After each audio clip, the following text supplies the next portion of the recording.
Hello everyone, welcome to my channel. आज हम लोग देखेंगे बिहार के पिछड़ेपन का 10 प्रमुख कारण। ठीक है। बहुत सारे फैक्टर हैं आज़ादी के पहले का और आज़ादी के बाद का जो बिहार के पिछड़ेपन का रीजन है। ठीक है।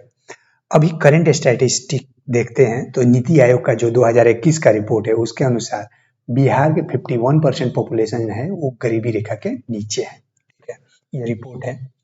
इसमें आप देखोगे तो बॉटम 5 में है बिहार, झारखंड, यूपी, एमपी और मेघालय, और टॉप 5 में है केरला, गोवा, सिक्किम, तमिलनाडु। ठीक है, केरला एंड तमिलनाडु 5% बड़ा स्टेट है तो इसको कंसिडर करेंगे। तो ये मतलब गवर्नमेंट ऑफ इंडिया का रिपोर्ट है 51% पॉपुलेशन गरीबी रेखा के नीचे है, लेकिन एक्चुअल में इससे भी ज्यादा है। ये 70% के करीब है। ठीक है। अभी हमारा मेन रीजन देखना है, इसका मेन रीजन क्या है तो हम लोग डिस्कस करेंगे आज़ादी के पहले। ठीक है, कि कुछ प्रमुख कारण जो बिहार के पिछड़ेपन का रीजन है, और आज़ादी के बाद जो गवर्नमेंट ऑफ इंडिया के कुछ पॉलिसीज जो पिछड़ेपन का रीजन है। ठीक है, तो आज़ादी के पहले, ठीक है, जब अंग्रेज हमारे देश में आए उसके पहले 1700 मिड 1700 में जब अंग्रेज आए उसके पहले जो बिहार था वो बंगाल प्रोविंस के अंदर था। और बंगाल प्रोविंस आपको बता दें रिचेस्ट मतलब सबसे धनी प्रोविंस था इंडिया में। बंगाल प्रोविंस, मद्रास और बॉम्बे प्रोविंस तो जो था, तो इसमें ये जो बिहार है वो बंगाल के पार्ट में। बहुत लोग बोलेंगे कि ऐसा कैसे, तो यहाँ का जो टेक्सटाइल इंडस्ट्री और एग्रीकल्चर इंडस्ट्री था, ठीक है, वो इतना डेवलप था कि 40% जो डच का 40% इम्पोर्ट होता था, डच मतलब यूरोपियन का जो 40% ये प्रोडक्ट इम्पोर्ट करते थे वो बंगाल प्रोविंस से करते थे। ठीक है, तो जब अंग्रेज यहाँ पर आए, अंग्रेज का शासन आया, उन्होंने तो सबसे पहला रीजन है कि उन्होंने क्या किया कि बिहार और बंगाल से टेक्सटाइल इंडस्ट्री को खत्म कर दिया। जो यहाँ से वो लोग रॉ मटेरियल ले जाके और फिर वो इंग्लैंड में प्रोडक्ट को बनाते थे और वहां से जो सस्ता प्रोडक्ट यहाँ पे आता था, और इस वजह से यहाँ की इंडस्ट्री खत्म हो गई। ये पहला कारण है। तो बिहार के लोगों का जो एक्चुअल व्यापार था वो खत्म हो गया, जबकि दूसरे स्टेट में अलग अलग व्यापार था, वो उतना अफेक्टेड नहीं हुआ। सेकेंड रीजन है टेक्सटाइल इंडस्ट्री को यहाँ का खत्म कर दिया गया। सेकेंड रीजन है जमींदारी प्रथा। ठीक है, बिहार और बंगाल में सबसे पहले अंग्रेजों का शासन हुआ और उसके बाद वो धीरे धीरे दूसरे तरफ बढ़ा। तो यहाँ पर उन लोगों ने जमींदारी प्रथा लागू किया, और बिहार जो है यहाँ पर 100% एग्रीकल्चर बेस्ड इंडस्ट्रीज था और लोगों का डिपेंडेंसी एग्रीकल्चर पर था। आज भी 2022 में बिहार में 11% सिर्फ शहरी निवासी हैं, 90% लोग गांव में रहते हैं और उनका डिपेंडेंसी मतलब उनका जो सोर्स है इनकम है वो एग्रीकल्चर से ही है। तो उस समय तो 100% था, और उन लोगों ने इस एग्रीकल्चर इंडस्ट्री को पूरी तरह से बर्बाद कर दिया जमींदारी प्रथा जो लेके आए। ये दूसरा रीजन था, तो यहाँ के लोग गरीब हो गए। थर्ड रीजन, अंग्रेजों ने बिहार के जो प्रोडक्ट था, प्रोडक्ट इन द सेंस कि बिहार एक मिनरल रिच स्टेट था। ठीक है, तो उन लोगों ने क्या किया कि यहाँ के रिसोर्सेज को यूज करके, यहाँ के मिनरल्स को यूज करके दूसरे पोर्ट सिटी को डेवलप किया। जैसे कलकत्ता एक छोटा सा गांव था, ठीक है, इसको अंग्रेजों ने बनाया और एक मेट्रो सिटी बना दिया, इतना बड़ा सिटी, और इसको राजधानी बनाया। हाँ, आजादी से पहले अंग्रेजों कलकत्ता राजधानी था। तो बॉम्बे को उन्होंने डेवलप किया। बॉम्बे भी एक छोटा सा चौपाटी था, कुछ ज्यादा कुछ नहीं था, पोर्ट सिटी था। वहां पर व्यापार के लिए व्यापारी आते थे क्योंकि वहां पर ये पोर्ट था, बट इतना डेवलप नहीं था, छोटा छोटा टापू था। ठीक है, जिसको डेवलप किया गया, बहुत पैसे खर्च किए गए। वो पैसे कहाँ से आए, वो मिनरल जो यूज हुए वो कहाँ से आए, वो सारे इन्हीं जगहों से लेके गया। अलग और भी जो मद्रास प्रोविंस का है, ठीक है, उधर में उतना नहीं हुआ। तो अभी बहुत लोगों को नहीं पता होगा, आपको दिखाते हैं। ये देखिए, ये है मुंबई आजादी के पहले करीब करीब 1700 ईस्वी में। ये 7 टापू था, वर्ली, माहिम, पारेल, बॉम्बे, कोलाबा। जो आप आज वर्ली जाते हैं ना, जो सबसे यहाँ पर रईस लोग रहते हैं, ये सब को कनेक्ट कैसे किया गया। आज का देखिए, आज का ये मैप, ये आपको दिख रहा है, ये समुंदर है, ठीक है, ये साइड में समुंदर है। ये सब कहाँ से बना, ये सब क्या बना, ये पूरे समुद्र को भर के ये सारे कनेक्ट किया गया, पूरा सिटी को बसाया गया।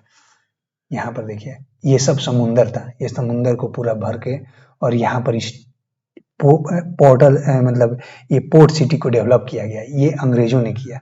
ठीक है, तो कहने का मतलब है कि उन्होंने यहाँ पर कुछ नहीं किया, बिहार में कुछ नहीं किया, उधर नहीं किया। अब आता है ये आजादी के पहले का समय था। चलिए आजादी के बाद का कुछ रीजन देखते हैं हम लोग क्या था। तो आजादी के बाद जब 1947 में देश आजाद हुआ, उसके बाद गवर्नमेंट ऑफ इंडिया ने एक फ्लैट इक्वलाइजेशन पॉलिसी लागू किया। फ्लैट इक्वलाइजेशन पॉलिसी क्या था कि आप देश में कहीं भी इंडस्ट्री लगाइए, आपको जो रॉ मटेरियल की जरूरत होगी, इंडस्ट्री लगाने के लिए कुछ रॉ मटेरियल की जरूरत होती है, जैसे कि आपको कोयला ईंधन चाहिए, सबसे इंपॉर्टेंट, आपको लोहा चाहिए, ये सब जो चीजें चाहिए, ये सब गवर्नमेंट ऑफ इंडिया आपको वहां पर ला के देगा जहां पर आप इंडस्ट्री लगाइएगा, सेम कॉस्ट में। अगर आप फॉर एग्जाम्पल रॉ मटेरियल आपको झारखंड से निकल रहा है, ठीक है, जो पहले बिहार था, तो वहां से निकल रहा है, और अगर आप फैक्ट्री लगाते हैं महाराष्ट्र में, ठीक है, महाराष्ट्र में या गुजरात में आप फैक्ट्री लगाते हैं, तो आपको यहाँ से ढोकर वहां ले जाने का जो भी खर्च आएगा वो गवर्नमेंट ऑफ इंडिया देगा। तो उन्होंने क्या किया, जो व्यापारी वर्ग थे, उन्होंने फैक्ट्री कहाँ पे लगाया, जहां पे पोर्ट था, जहां पर पोर्ट सिटी था, वहां पर फैक्ट्री लगाया, और बिहार से सारे, बिहार हो गया, छत्तीसगढ़ हो गया, यहाँ से सारे रिसोर्सेस को गवर्नमेंट ऑफ इंडिया ने उठा उठा के उनको दिया। ठीक है, तो यहाँ क्या हुआ, यहाँ कोई फैक्ट्री नहीं लगा, ना ही इन्हें, यहाँ के लोगों को कोई वो इन्वायरमेंट मिला। अब जहाँ फैक्ट्री लगेगा वहां पर माइंडसेट क्या होगा, वहां पे लोगों को व्यापार का माइंडसेट हो जाएगा, और व्यापारी का माइंडसेट हो जाएगा, वो लोग व्यापार करेंगे, वहां पर इनकम बढ़ जाएगा, रोजगार बढ़ जाएगा। बिहार से क्या हुआ, सारी चीजें निकाल के वहां चला गया, यहाँ तो फैक्ट्री लगा नहीं, यहाँ के लोग गरीब हो गए। इसके बहुत सारे लोग बोलेंगे ये प्रमुख रीजन नहीं है, ये भी एक बहुत बड़ा प्रमुख रीजन है। ये जो आपको जो बुक दिख रहा है फाइनेंस मिनिस्टर पी चिदम्बरम, इन्होंने अपने बुक में मेंशन किया है कि जो फ्लैट इक्वलाइजेशन पॉलिसी है आजादी के बाद, ये एक बहुत बड़ा कारण है बिहार के गरीबी का। ठीक है, फिफ्थ रीजन में हम लोग देखेंगे, फैक्ट्री तो सब जगह लग गया, ठीक है। अब यहाँ का जो पॉपुलेशन था, ठीक है, बिहार के जो पॉपुलेशन थे, यहाँ के लोग काम करने के लिए उन फैक्ट्री में, मतलब बिहार से उठ के गुजरात हो गया, महाराष्ट्र हो गया, कलकत्ता हो गया, लोग जाने लगे। तो इससे क्या हुआ, यहाँ का जो एक बहुत इंपॉर्टेंट फैक्टर है जो आज भी बिहार के लोग नहीं समझते हैं, सब नेशनलिज्म। सब नेशनलिज्म क्या होता है कि जैसे कि इंडिया हमारा देश है, लेकिन उसमें भी एक अपना फैक्टर कि हमारा ये बिहार है, हमारा एक, जैसे कि फॉर एग्जांपल आप चले जाइए महाराष्ट्र में, मराठी लोगों का अपना एक कल्चर है, वो लोग अपना एक प्राउड फील करता है कि हम मराठी हैं। यस, सब इंडिया के देश हैं, सब इंडियन हैं, लेकिन वो लोग अपना एक अलग पहचान रखता है कि हम मराठी हैं, हमें महाराष्ट्र को डेवलप करना है। वैसे ही आप बंगाल में चले जाइए तो बंगालियों का एक अलग पहचान है, वो लोग बोलते हैं हम बंगाली हैं, और वो लोग बंगाल को डेवलप। तमिलनाडु में चले जाइए, कर्नाटका में चले जाइए, तो सब नेशनलिज्म कि अपना स्टेट में प्राउड और अपनी चीजों को डेवलप करना, ये एक सब नेशनलिज्म हुआ। इंडिया, बिहार में जो सब नेशनलिज्म है वो बिल्कुल है ही नहीं। मतलब यहाँ के लोग सोचते हैं कि मतलब ओवर मतलब कोई चीज होता है ना जिसको बोलते हैं कि ओवर करना, तो यहाँ के लोग ओवर करते हैं कि इंडिया हमारा देश है, हम इंडियन है, हमें क्यों स्टेट लेके बात करना है। सिर्फ ये बातें बिहार में ही होती है, आप कर्नाटका में चले जाइए, आप महाराष्ट्र में चले जाइए, आप बंगाल में चले जाइए, ये बातें नहीं होती।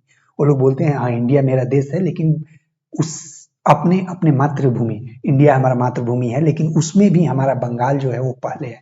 हम बंगाल के लिए पहले करेंगे, उसके बाद इंडिया के लिए करेंगे। हम महाराष्ट्र के लिए पहले करेंगे, उसके बाद हम इंडिया के लिए करेंगे। हम कर्नाटका के लिए पहले करेंगे। इसका एक बहुत अच्छा मतलब एक रिसर्च पेपर है, आपको मैं वो डिस्क्रिप्शन में दे दूंगा। सब नेशनलिज्म का कितना बड़ा योगदान है दूसरे स्टेट को डेवलप होने में और बिहार को डेवलप नहीं होने में। ये एक बहुत बड़ा फैक्टर है, और आज भी ये एक बहुत बड़ा फैक्टर है।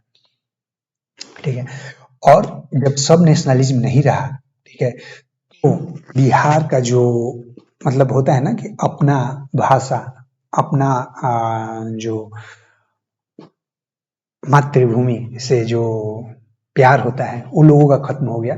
और इसके साथ ही सेकेंड चीज डेवलप हुआ, वो हुआ लैक ऑफ एजुकेशन। चूंकि यहाँ पर रोजगार आपको नहीं रहा, इनकम लोगों का कम हो गया, तो लैक ऑफ एजुकेशन होना ही था। ये लैक ऑफ एजु जो बहुत लोग बोलते हैं कि एजुकेशन प्राइमरी रीजन है पिछड़ेपन का। प्राइमरी रीजन एजुकेशन नहीं है, प्राइमरी रीजन कुछ और है। एजुकेशन उसका फलस्वरूप, मतलब यहाँ पर एजुकेशन क्यों नहीं है, उसका कुछ और रीजन है। ठीक है, उसका रीजन है यहाँ पर लोगों को विकास नहीं हो, और विकास नहीं हुआ, जहाँ विकास नहीं होगा वहाँ एजुकेशन भी नहीं होगा, क्योंकि लोगों के पास पैसा उतना नहीं रहेगा जो कि वहाँ एजुकेशन इंडस्ट्री को डेवलप कर सके। एजुकेशन लगा, अब उसे 10 साल के बच्चे को काम में लगा देते हैं लोग, क्योंकि उनके पास पैसे नहीं है, घर कैसे चलेगा, तो उन लोग उसको पढ़ने के लिए नहीं भेज सकते। तो ये सब फैक्टर्स हैं। तो ये जो 6 नंबर फैक्टर है वो लैक ऑफ एजुकेशन इसीलिए हुआ क्योंकि यहाँ पर बहुत सारे पहले से फैक्टर काम कर रहे थे, और लोग और एजुकेशन यहाँ के लोगों का नीचे चला गया, साक्षरता नीचे चली गई। केरला आज सबसे साक्षर स्टेट है, रीजन है उसका, क्योंकि पहले से वहाँ पर डेवलपमेंट हुए, यहाँ पर डेवलपमेंट नहीं हुआ, इसलिए यहाँ के लोग साक्षर नहीं हुए। ऐसा नहीं है कि पहले साक्षर नहीं थे, अंग्रेज आने के पहले साक्षर नहीं थे। अंग्रेज आने के पहले जो बिहार था, मतलब आप उतना पीछे नहीं जाना चाहता, लेकिन फिर भी विक्रमशिला, नालंदा सब बिहार में ही था। तो ये आप नहीं बोल सकते कि education is the reason for पिछड़ेपन। एजुकेशन एक ये बोल सकते हैं बाई प्रोडक्ट है बहुत सारे फैक्टर्स का। ठीक है, और जब एजुकेशन नहीं रहा तो जहां भी कम एजुकेटेड जनता रहता है वहां पर क्या होता है, नेक्स्ट सबसे इंपॉर्टेंट नेक्स्ट जो है वो हुआ यहाँ पर पॉपुलेशन। ठीक है, ओवर पॉपुलेशन हो गया। मतलब बिहार का पॉपुलेशन आप सोचिए आज करीब करीब 11 करोड़ बिहार का पॉपुलेशन है, और ग्रोथ रेट भी काफी ज्यादा है। तो जहां एजुकेशन नहीं रहेगा वहां पर पॉपुलेशन बढ़ना ही है, और पॉपुलेशन बढ़ेगा तो ओबियस है रोजगार नहीं है, तो और लोग गरीब होते जाएंगे। ठीक है, और शिक्षा उसमें सुधार का कोई ये नहीं है, सुधार नहीं हो पाएगा। ठीक है, और जहां पर शिक्षा और ओवर पॉपुलेशन रहेगा वहां पर क्या होगा, आपको क्या लगता है क्या होगा? करप्शन। ठीक है, ओवर करप्शन। बिहार एक ऐसा स्टेट है जहां पर अभी अभी भी ओवर करप्शन है। ठीक है, 1980s और 90s का जो मैं बात करूं, उस समय तो करप्शन था ही, और बहुत लोग लालू के समय को जिम्मेदार मानते हैं। लालू का समय ही सिर्फ जिम्मेदार नहीं है। ठीक है, ये सब पॉलिटिक्स है कि लालू का ही सिर्फ समय जिम्मेदार है।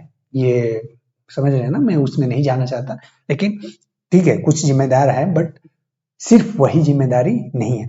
यहाँ पर आज भी देखिए 2022 में ये जो आप पिक्चर देख रहे हैं, ये बंदा, ये एक इंजीनियर है आपका पीडब्ल्यूडी का, और इसके यहाँ से रिकवर हुआ है 1 करोड़ कैश। ठीक है, इसका एज कितना होगा आपको क्या लग रहा है? 40-45 साल। 10-15 साल के जॉब में वो 1 करोड़ रुपया कैश, ज्वेलरी, कितने फ्लैट, ये सब इसको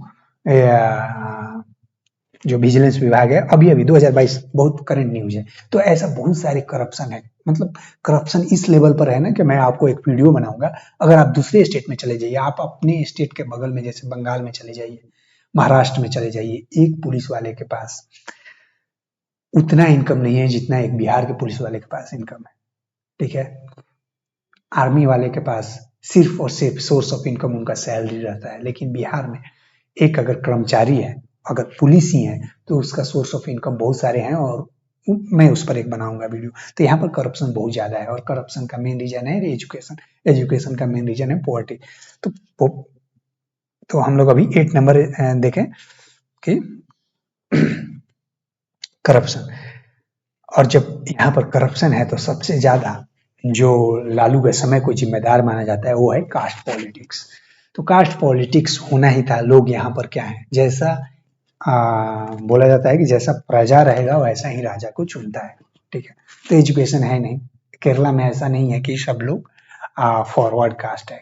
ठीक है, वहां पर भी बैकवर्ड कास्ट है, वहां पर भी बहुत सारे फैक्टर्स हैं, बट वहां पर लोग एजुकेटेड हैं, तो उस हिसाब से अपने ये जो भी है चुनाव में उस तरीके से वो लोग चुनते हैं। हमारे यहाँ देखिए ये अभी आप देख सकते हैं कि ये इतना सारा फैक्टर्स हैं, और इसी फैक्टर को भुनाते हैं यहाँ का पॉलिटिशियन। तो कास्ट पॉलिटिक्स है वो एक बहुत बड़ा जिम्मेदार है अभी भी प्रोग्रेस नहीं होने का, बिहार का प्रोग्रेस नहीं होने का अभी भी सबसे बड़ा जिम्मेदार है। 2022 में भी।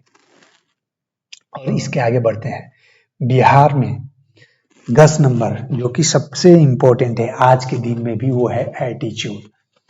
लोगों को आज भी बिहार से बाहर जाना है। बिहार में भी जो पैदा हुआ है उसको बिहार के बाहर जाना है। ऑब्वियसली वहां पर कुछ नहीं है तो बाहर जाना ही है, लेकिन बाहर जाने के बाद बिहार के बारे में बात नहीं करना है। ठीक है, यहाँ से जैसे कि जो लोग यहाँ से बाहर निकल गया, बाहर जाकर नौकरी कर रहा है, ठीक है, बहुत लोग अपने पहचान को छिपाते हैं।